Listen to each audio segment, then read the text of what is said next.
కలౌ స్మరణాన్ముక్తి అని చెప్పని మనందరికీ కూడా ఆర్యోక్తి. కలియుగంలో మానవుల యొక్క ఆయుర్దాయం చాలా తక్కువగా ఉంటుంది కనుక దీర్ఘమైనటువంటి ఉపవాసములు, సత్రయాగంలాగా 12 సంవత్సరాల పాటు చేసేటువంటి యజ్ఞయాగాది క్రతువులు, వాజపేయాది శ్రౌత స్మార్తానుష్ఠానాలకు సంబంధించినటువంటి వివిధమైనటువంటి హోమాలు, యాగాలు ఇవన్నీ కూడా ఏవి నిర్వర్తించడానికి కావలసినంత శక్తి శరీరంలో ఉండదు, ఆయుర్దాయం ఉండదు, ధన సంపత్తి ఉండదు.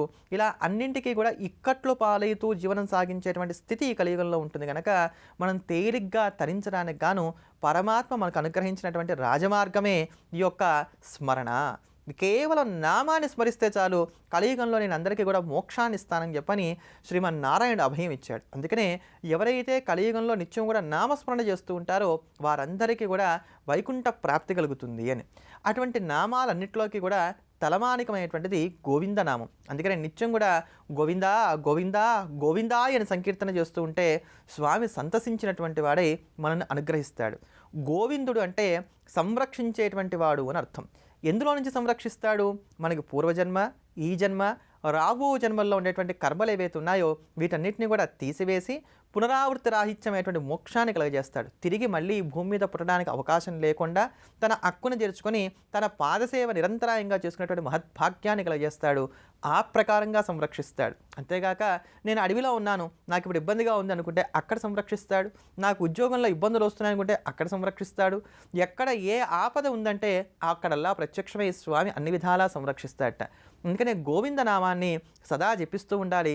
అలా జపించేటువంటి వారందరికీ కూడా పరమాత్మ యొక్క వైకుంఠ హస్తం వారి యొక్క శిరస్సును ఉంటుంది అని చెప్పారు. అంటే స్వామివారి యొక్క అభయ హస్తం వారి శిరస్సును ఎప్పుడు కూడా ఉంటుంది, ఎటువంటి కష్టాలు కూడా దరిచేరవు అని. అందుకని అటువంటి సమస్తమైనటువంటి యోగాలు కలగజేసేటువంటిది, భవ్యమైనటువంటి రక్షణ కలగజేసేది అని చెప్పని ఆ గోవిందనామాలు ఏవైతే ఉన్నాయో ఆ గోవిందనామాలను శ్రవణం చేద్దాం. శ్రీనివాసుడి యొక్క కటాక్షానికి పాత్రలమవుదాం. శ్రీనివాస గోవింద, శ్రీ వెంకటేశ గోవింద, భక్తవత్సల గోవింద, భాగవత ప్రియ గోవింద, గోవింద హరి గోవింద, వెంకటరమణ గోవింద, గోవింద హరి గోవింద, వెంకటరమణ గోవింద, నిత్య నిర్మల గోవింద, నీలమేఘ శ్యామ గోవింద, పురాణ పురుష గోవింద, పుండరీకాక్ష గోవింద, గోవింద హరి గోవింద, వెంకటరమణ గోవింద, గోవింద హరి గోవింద, వెంకటరమణ గోవింద.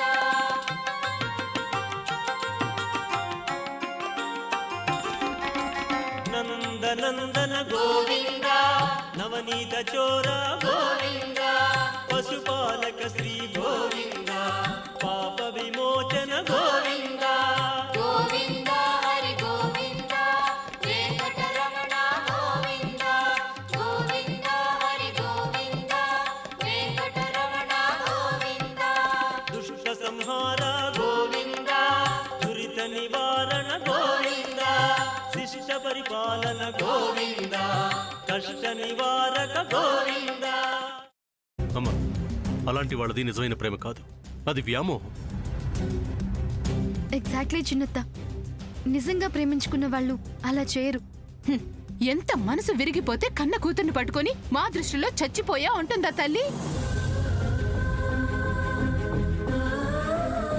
అది సరే అమ్మా, తన కూతురుతో తన మాట అనేటప్పుడు ఆమె మాటల్లో వ్యథ, కళ్ళల్లో బాధ గమనించావమ్మా? పెద్దబాబుకు బర్త్డే విషెస్ చెప్పు కూడా వెళ్ళాం కదా. ఊరికే ఎలా కాలిపోతుంది? మంట పెడితేనో పడితేనో తగలబడుతుంది.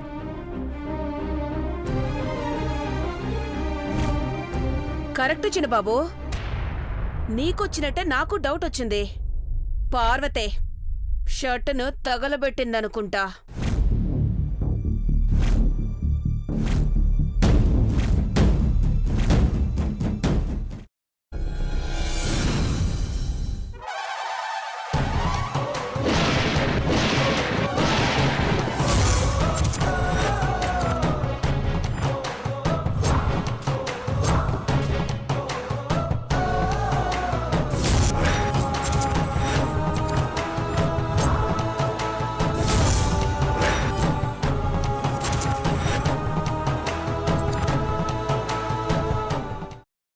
కున్న తర్వాత పొట్టు తీసేసి చాప్ చేసి పక్కన పెట్టుకోవాలి.